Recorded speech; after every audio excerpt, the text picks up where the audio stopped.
Nieko nesuprantu. Tuoj paaiškinsiu. Lalai? Kas atsitiko? Einam pasikalbėti. Neturiu apie ką su jumis kalbėti. Nusiramink ir padėko, kad tave sučiupo aš, o ne policija, kaip nusipelnėjai. Ką turit galvoj? Einam. Jis dinozauro ar liekana, mama. Nekalbėk taip apie savo tėvą. O kaip man apie jį kalbėti? Tik tokiuose išdžiugusios smegenėse kaip tėvelio gali kilti mintis uždraus man bendrauti su vaikinu. Aš tau sakiau, kad pamatęs tas nuotraukas, jis praras savitvardą. Ne, taip ir buvo. Dabar svarbiausia ne nuotraukos. Kaip man susitiks su tomu, kad jis nepamatytų mamytę? Nežinau, gal galėčiau šnektelti su tėveliu ir... Ačiū, žinojau, kad tu man padėsi. Mamytė, tu pati nuostabiausia. Aš pati nuostabiausia, nes tau padedu. Kitaip nežinau, ką apie mane kalbėtum. Manai sakyčiau, kad už dinozaurų laikų ar kad tavo smegenys išdžiūvusios? Tiek to, užteks. Ačiū, mama. Mielasis. Ne, laikykitės atstumo. Pasakyk šitam asilui, kad pasitrauk, nes prisidirbs. Nemiloji, nepamiršk, ką tėvelis sakė. Koks man skirtumas, ką jis sakė, pasitrauk. Ei, mano draugas tai prašė. Klausyk, aš turiu labai daug pastabų. Reikės pakentėti iki mokslo metų pabaigos. Aš irgi labai noriu tave apkabinti, nepyk, miloji. Rimtai kalbėt? Nepyk. Tik mėnesį. Reikės pakentėti tik mėnesį. Ir viskas. Nutilk. Kitaip man galas. Laikykitės atstumą, einam. Išeikit, panelė. Nepyk, aš tave myliu. Eikit, panelė, eikit. Gerai, kad įtikino Miją važiuoti namo su tėveliu. Ji labai nusiminė. Jai skaudu, kad jos net pažino. Nesuprantu, kodėl jis prisiminė Pablą. Jie per turą labai susidraugavo. Čia buvo naujausias svarbus įvykis. Taip, bet su Mija jo ryšys buvo daug stipresnis nei su Pablu. Pablas pasiliko su juo, padės viską prisiminti. Taip, tikiuosi. Einu miegot. Aš irgi. Baisiai pavargau. Marisa, galim šnektelt? Ne, aš labai pavargusi. Palauk, tau bus labai įdomu. Kas atsitiko? Norėjau pasakyti, kad ant pono Donofo stalo puikuojasi laiškas, kuriame smulkiai aprašoma Felės bėda. Ką? Taip, į pokalbį manęs neišleido, todėl buvau priversta pateikti jam ataskaitą. Ne. Tikiuosi, kad čia kvailas pokštas. Kitaip niekada netapsi modeliu, supratai? Ne. Laiškas be siuntėjo adreso visada sukelia konfliktą, o aš nenoriu jokių bėdų. Visai nenoriu.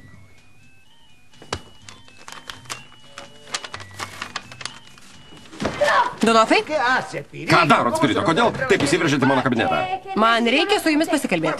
Jei norit su manim pasikalbėti, užrašykit pas panelę Mičią. Mičias nėra. Jeigu jos nėra, pasibelskit. Čia jums ne futbolo aikštė. Tiek to, jau įėjau. Norėjau jums šitą parodyti, žiūrėkit. Na gerai, palaukit. Turit minutėlę? Gerai, literatūros mokytoja man parašė trejetą. Pats pagalvokit, kokia neteisybė. Pirmą klausimą atsakiau nelabai gerai, bet antras atsakytas visiškai taip pat kaip knygoj. Man negalima rašyti trejeto. Gana! Jeigu iš literatūros gavo trejetą, jums reikia daugiau pasimokyti, o ne ginčytis dėl mokytojos parašyto pažymio, supratot?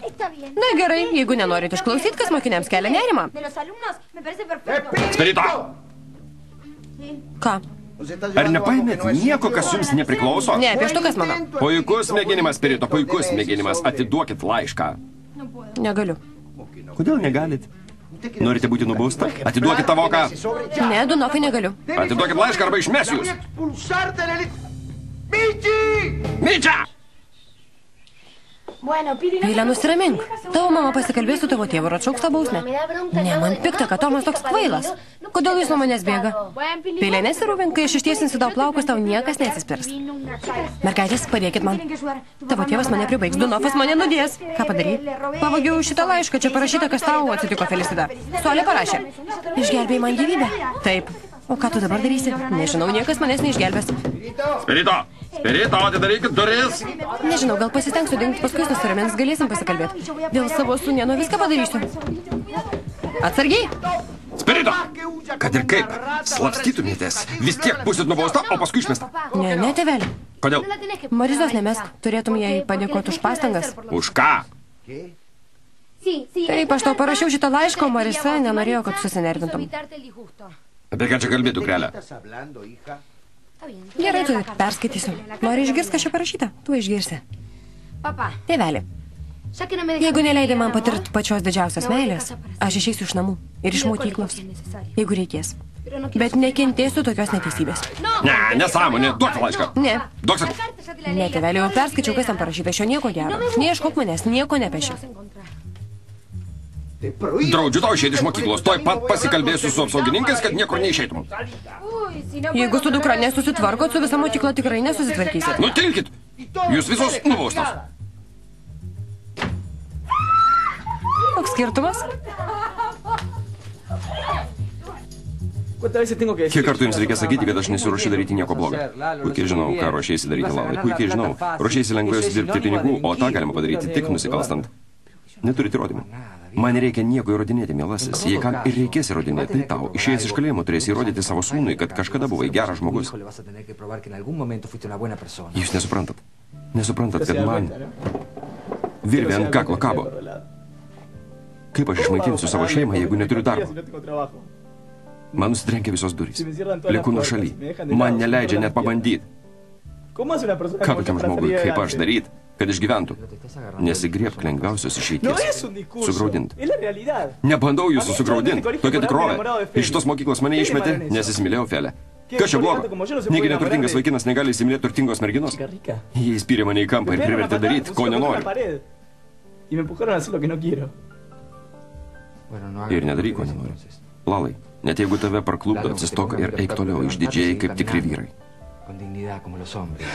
Išdidumu vaiko nepamaitinsi. Žinai ką, jeigu visi žmonės galvotų kaip tu, aplink būtų vien nusikaltėliai.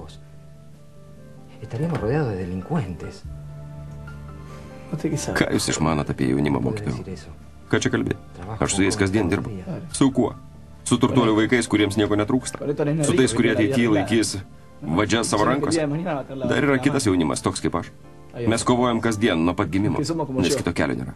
Mums lieka tik lengviausias kelias.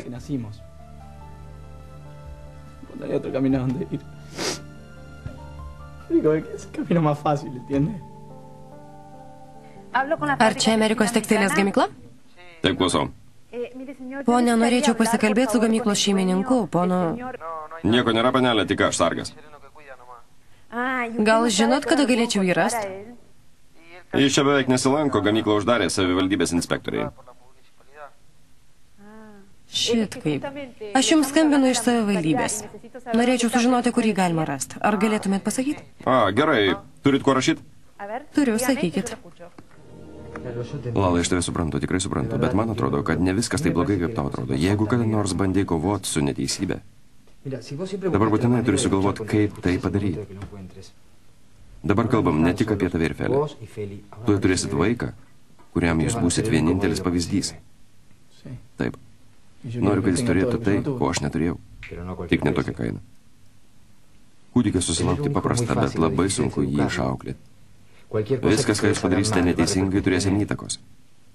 Taip. Bet aš nenoriu, kad jis mane laikytų nevykėliu ir manytų, kad negaliu pasiekti, ko noriu. Tada stenkis pasiekti. Užuot skyręs visas jėgas nusikalstamai veiklai, stenkis kuo nors tapti. Apie tai ir svajojau. Puiku. Įgyvendink savo svajonę, Lalai. Aš tau galiu padėti. Ta pagalba menka, bet galiu padėti. Galiu tau duoti darbo, jeigu mokysies. Kokio darbo? Būsi mano asistentas, kol rasim ką nors kitą. Argi nesuprantate, kad man negalima kojos kelti į šitą mokyklą? Felis mama nenori manęs matyti, net iš tolo. Nepatinka tokie kaip aš. Mokytojau, labai jums ačiū už viską. Tikrai ačiū. Nesupratai, Lalai, siūlau dirbti ne mokykloje. Dirbsi man. Labai noriu pasikalbėti su Mija. Nesivargink, mieloji. Kodėl? Vis dar miega? Taip, ilgai verkia ir dabar miega. Mieloji, vargšelė. Žinai, kodėl man pikta?